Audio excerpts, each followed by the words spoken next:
नमस्कार और the deep dive में आपका स्वागत है। नमस्कार। आज हमारे पास संत तुलसीदास जी के दोहों का एक संग्रह है और हम इसमें से एक बहुत ही खास दोहे की परतों को खोलने जा रहे हैं। हाँ, और ये दोहा सदियों पुराना होकर भी आज की एक बहुत बड़ी चिंता से जुड़ता है। बिल्कुल, मतलब ये जो डर है ना कि जिंदगी के आखिर में कहीं पछताना ना पड़े, कि कहीं हमने अपना सबसे कीमती मौका गवा तो नहीं दिया। हाँ बिल्कुल। तो हमारा मिशन आज इसी 400 साल पुरानी बुद्धिमानी को समझना है। तो दोहा कुछ इस तरह है, दुर्लभ तनु संसारे, करी हरि भजन न जाए हो। तुलसी बादे काल में, पछतावत नर मूरख। चलिए इसकी पहली कड़ी से ही शुरू करते हैं। दुर्लभ तनु संसारे।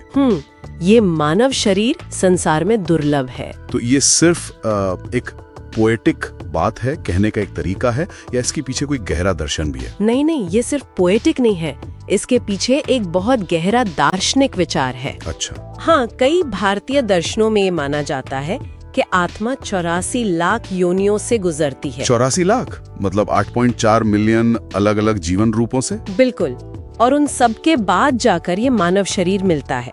तो इस लिहाज से देखें तो ये जीवन एक लॉटरी लगने जैसा है। हाँ, एक जैकपॉट है, एक असाधारण मौका है चेतना के उस स्तर पर पहुंचने का जो कहीं और मुमकिन नहीं। वाह, तो ये सिर्फ एक शरीर नहीं बल्कि एक जैकपॉट है। ठीक है। तो अगर ये जीवन इतना बड़ा और दुर्लभ मौका है तो सवाल उठता है कि इसका सबसे अच्छा इस्तेमाल क्या है? बिल्कुल। दोहा आगे कहता है, करी हरि भजन न जाइए हो। जी। अब हरि भजन का सीधा मतलब तो प्रार्थना या कीर्तन लगता है, लेकिन क्या इसका अर्थ इतना ही सीमित है? नहीं, और यही इस दोहे की खूबसूरती है। अच्छा। भजन शब्द का दायरा बहुत बड़ा है।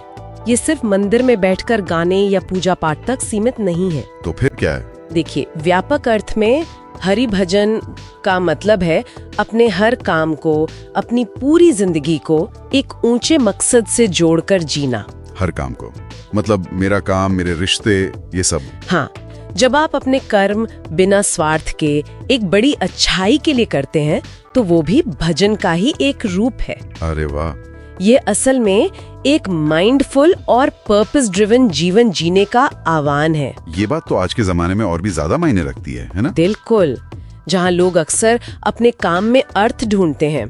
तो ये सिर्फ प्रार्थना करने की बात नहीं है, बल्कि जीने के एक तरीके की बात है। सही बात है। और अगर कोई इस रास्ते पर नहीं चलता तो दोहे का अंत एक चेतावनी जैसा लगता है। हाँ, एक बहुत सीधी चेतावनी। तुलसी बादे काल में पछतावत नर मूरख, यानी अंत समय में मूर्ख इंसान पछताता है। और ये पछतावा सिर्फ मृत्यु के क्षण का है? नहीं, ये उस बेचैनी और खालीपन को भी दिखाता है जो एक बिना मकसद की जिंदगी में महसूस होता है। अच्छा। आज हम जिसे फोमो या फियर ऑफ मिसिंग आउट कहते हैं ना, हाँ। ये उसी का एक आध्यात्मिक रूप है, एक सार्थक जीवन जीने का मौका चूक जाने का डर। मतलब तुलसीदास जी कह रहे हैं कि सबसे बड़ा मूर्ख वो है जिसके हाथ में जैकपॉट का टिकट तो है, लेकिन वो उसे कैश कराना ही भूल जाता है। बिल्कुल।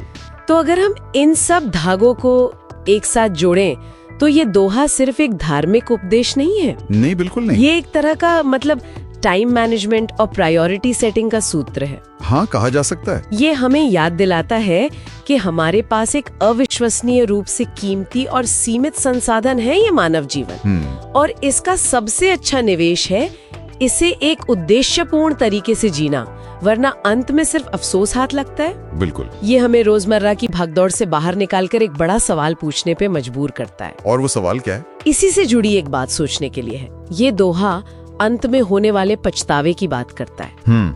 जब मौका हाथ से निकल चुका होता है। जी। तो सोचने वाली बात यह है कि किसी अवसर का असली मूल्य समझने के लिए क्या उसके खत्म होने का इंतजार करना जरूरी है? बहुत गहरा सवाल है। या क्या हम इसी पल में आज इस दुर्लभ जीवन की कीमत को समझकर अपने जीने का तरीका बदल सकते हैं?